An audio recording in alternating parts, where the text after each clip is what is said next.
Hello नमस्कार दोस्तों, कैसे हो आप लोग। तो आपके अपने YouTube channel paramedical division class में आपका स्वागत है।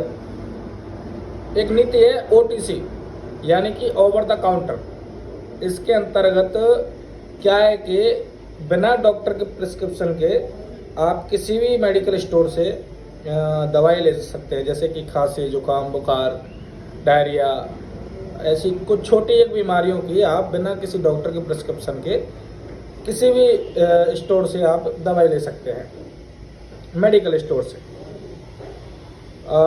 कई सारी ऐसी दवाई होती है जिनमें डॉक्टर की प्रिस्क्रिप्शन की ज़रूरत होती है।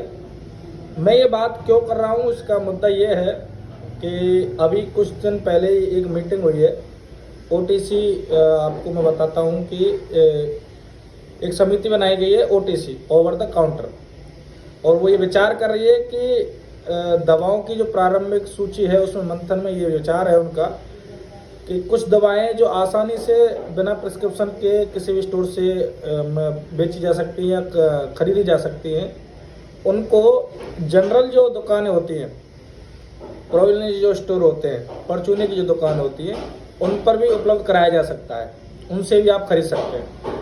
तो मुद्दा यह है कि एक भर्ती है फार्मासिस्ट की, पिछले 11-12 साल से चल रही है सीफो के अंदर, और जिसकी अभी प्रोविजनल सूची भी जारी नहीं हुई है। अभ्यर्थी परेशान है, पिछले 1.5-2 साल से भर्ती खिंच ही रही है। 2023 से लगातार चल रहा है काम। बड़ी मुश्किल से 2 साल का डिप्लोमा या फिर डिग्री, 3-4 साल में फार्मासिस्ट अपनी डिग्री डिप्लोमा लेते हैं, तब जाके कहीं जाके अगर गवर्नमेंट जॉब नहीं देती है तो एक उम्मीद तो होती है कि चलो अपना एक स्टोर खोल लेते हैं, तो जिससे बेरोजगारी तो कम से कम ना झेलनी पड़े। और ज़्यादातर मौसमी बीमारियों में खांसी, जुकाम, बुखार, यही ऐसी दवाएं होती हैं जिनसे उनका काम धंधा थोड़ा बहुत चलता है। अब मुद्दा ये है कि अगर ओटीसी के अंतर्गत अगर समिति में अगर ये मंथन हो जाता है, विचार हो जाता है, ओटीसी में अगर विचार ये हो जाता है कि प्रोविजनल स्टोरों पर भी अगर दवाइयाँ उपलब्ध होने लग जाती हैं, तो वो जो अभ्यर्थी 2-2, 3-3, 4-4 साल जो डिग्री या डिप्लोमा करके आ रहे हैं और जो पढ़ाई कर रहे हैं इस मैटर की, तो फिर उनका क्या, उनको 11-12 साल से पहले ही जॉब नहीं मिल रही है, और तुम उनको फिर प्राइवेट जो अपनी स्टोर खोल के बैठे वहाँ से भी बेरोजगार कर दो।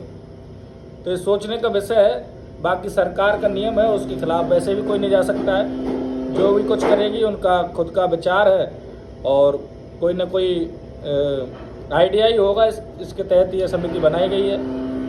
मेरा तो ये कहना है कि कुछ भी गवर्नमेंट कुछ भी अपना नियम बनाए, विचार बनाए, लेकिन फार्मासिस्ट की जो 11-12 साल से अभ्यर्थी परेशान है और पिछले 1.5 साल से भी परेशान है, उनकी प्रोविजनल सूची जारी नहीं हुई है, तो जल्द से जल्द प्रोविजनल सूची जारी करे। और इसके अंदेशे हैं कि आचार संहिता के तुरंत बाद ही जून में उनकी प्रोविजनल सूची जारी हो जाएगी।